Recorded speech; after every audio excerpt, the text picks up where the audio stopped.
రాజమహేంద్రవరం నగరంలో కొద్దిపాటి వర్షానికే డ్రైన్లు, చెరువులను తలపిస్తున్నాయి. నిన్న కురిసిన కొద్దిపాటి వర్షానికే ఆర్ట్స్ కళాశాల ఎదురుగా ఉన్న డ్రైన్ పొంగిపొర్లింది. దీంతో మురుగునీరు రోడ్డుపైకి పారి వాహన చోదకులు, స్థానికులు ఇబ్బందులకు గురయ్యారు. వాహనాల రాకపోకలకు ఇబ్బందులు ఏర్పడ్డాయి.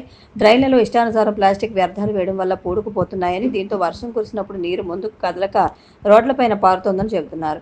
డ్రైన్లపై అక్రమ నిర్మాణాల వల్ల పూడిక తీసే అవకాశం లేక తరచూ మురుగునీరు రోడ్లపైకి చేరుతోంది. గతంలో పీఎన్టీ కాలనీ వద్ద డ్రైన్ జామై మురుగునీరు రోడ్లపై ప్రవహించడంతో కోరుకొండ రోడ్డు దుర్గంధంగా మారింది. స్వయంగా ఎమ్మెల్యే ఆదిరెడ్డి వాసు జోక్యం చేసుకుని జేసీబీతో పూడిక తీయించాల్సి వచ్చింది. డ్రైన్లపై ఉన్న అక్రమ కట్టడాలను తొలగించి డ్రైన్లను ఎప్పటికప్పుడు శుభ్రం చేయాలని నగర ప్రజలు కోరుతున్నారు. రాజమహేంద్రవరం రామకృష్ణ మిషన్ గిరిజన సంచార వైద్యశాల ఆధ్వర్యంలో తూర్పుగోదావరి జిల్లా సీతానగరం మండలం లంకూరు గ్రామంలోని కస్తూరిబా గాంధీ ఆశ్రమంలో ప్రత్యేక వైద్య శిబిరం నిర్వహించినట్లు మిషన్ కార్యదర్శి స్వామి పరిఘయానంద మహారాజ్ తెలిపారు. ఈ వైద్య శిబిరంలో వైద్యులు యన్నమని రామచంద్రరావు, శ్రీనివాస్, రాయుడు, సత్యం, రమేష్ బాబు సుమారు 250 మంది రోగులకు వైద్య సేవలు అందించారు. ఈ సందర్భంగా డాక్టర్ యన్నమని రామచంద్రరావు రొమ్ము క్యాన్సర్పై వైద్య శిబిరానికి వచ్చిన రోగులకు అవగాహన కల్పించారు. వారిలో 25గురికి రొమ్ము క్యాన్సర్ నిర్ధారణ పరీక్షలు నిర్వహించారు. అవసరమైన వారికి రక్తం, ఇతర పరీక్షలు నిర్వహించారు. అలాగే వేమగిరిలోని పరమహంస యోగానంద నేత్రాలయ సహకారంతో 45 మందికి కంటి పరీక్షలు నిర్వహించి వారిలో 12 మందిని శుక్లం ఆపరేషన్ నిమిత్తం వేమగిరి ఆసుపత్రికి సిఫారసు చేశారు. 8 మందికి కళ్ళజోళ్లు సిఫారసు చేశారు. ఈ శిబిరంలో పరమహంస యోగానంద నేత్రాలయ ప్రోగ్రాం మేనేజర్ నక్కా చంటిబాబు, ఆశ్రమ ప్రతినిధి కుమారి G Susheela, Yannamani Venkatanarayana, Ramakrishna mission coordinator Kanumala Srinivas, Ramakrishna mission గిరిజన సంచార వైద్యశాల సిబ్బంది పాల్గొన్నారు.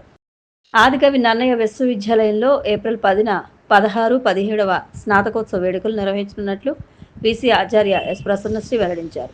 ఈ సందర్భంగా గవర్నర్ అబ్దుల్ నజీర్ చేతుల మీదుగా ఆదికవి నన్నయ్య విశ్వవిద్యాలయంలో 2023-24 విద్యా సంవత్సరానికి చెందిన PhD, PG diploma, UG and PG professional కోర్సులు పూర్తి చేసిన వారికి పట్టాల ప్రదానం జరుగుతుందని పేర్కొన్నారు.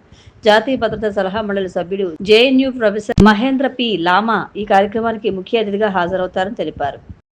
ఇటీవల అవినీతి నిరోధక శాఖ తనిఖీలు జరిగిన రాజమహేంద్రవరం నగరపాలక సంస్థ కార్యాలయంలోని టౌన్ ప్లానింగ్ విభాగాన్ని సోమవారం కమిషనర్ రాహుల్ మీనా ఆకస్మికంగా తనిఖీ చేశారు. ఈ సందర్భంగా పలు ఫైళ్లు, రికార్డులను పరిశీలించారు. జనగణన ప్రగతిని అడిగి తెలుసుకున్నారు. నగర పరిధిలో భవిష్యత్ అవసరాలకు అనుగుణంగా రోడ్లను అభివృద్ధి చేయడానికి రూపొందించిన రోడ్డు డెవలప్మెంట్ ప్లాన్లను పరిశీలించారు. విధులలో బాధ్యతగా వ్యవహరించారని, అలసత్వం ప్రదర్శిస్తే క్రమశిక్షణ చర్యలు తప్పవని హెచ్చరించారు. అమెరికాలోని డల్లస్లో జరిగిన అందాల పోటీల్లో సీసీసీ కార్టూనిస్ట్ వంగల శేఖర్ సోదరుడు, రాజమహేంద్రవరం నగరపాలక సంస్థ పాఠశాలలో ఉపాధ్యాయుడిగా పనిచేస్తున్న ప్రసాద్ కుమార్తె మృదుల అందం, సహృదయత అనే అంశంలో తృతీయ స్థానాన్ని సాధించారు. గత 6 నెలల నుండి అమెరికాలోని వివిధ రాష్ట్రాలకు చెందిన యువతులు ఈ పోటీల్లో అనేక అంశాల్లో వివిధ రౌండ్స్లో ఈ పోటీ నిర్వహించారు. అందం, అభినయం, నడత, విజ్ఞానం, సమయస్ఫూర్తి ఇలా అంశాల ప్రాతిపదికన పాయింట్ల వారీగా ఈ పోటీ జరిగింది. విజేతగా నిలిచిన వారికి నగదు, కిరీటం, సినీ నటి లయా చేతుల మీదుగా బహుమతిని అందజేశారు. అలాగే మృదుల వంగల కంగనియాలిటీ 2026 అవార్డుతో అద్భుత ప్రదర్శన చేసి ఆకట్టుకున్నారు.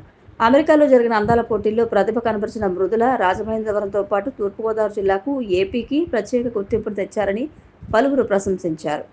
అమెరికా ఇరాన్ యుద్ధంలో కీలక పరిణామం చోటు చేసుకుంది. యుద్ధం ప్రారంభమైన తొలినాళ్లలోనే ఇరాన్ అధినేత అయతుల్లా ఖమేనీని మట్టుపెట్టిన అమెరికా, ఇజ్రాయెల్ దళాలు తాజాగా ఆయన కుమారుడు, ఇరాన్ నూతన సుప్రీం లీడర్ మొజ్తబా ఖమేనీపై దాడి చేసింది. ఆయన అపస్మారక స్థితిలో ఉన్నారని ది టైమ్స్ యూకే ఈ రోజు ప్రకటించింది. ప్రస్తుతం ఇరాన్లోని ఖోమ్ నగరంలో వైద్య చికిత్స తీసుకుంటున్నట్లు తెలిపింది. మరోవైపు అమెరికా అధ్యక్షుడు డొనాల్డ్ ట్రంప్ ఇరాన్ను చివరి హెచ్చరిక జారీ చేశారు. సయోజనో సమరమో రేపు రాత్రిలోగా తేల్చుకోవాలని అల్టిమేటం జారీ చేశారు.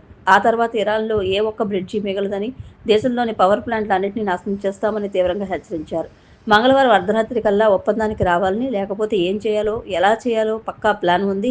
4 గంటల్లో ఇరాన్లో ఉన్న అన్ని బ్రిడ్జిలు, పవర్ ప్లాంట్లను నామరూపాలు లేకుండా చేస్తాం అని హెచ్చరించారు.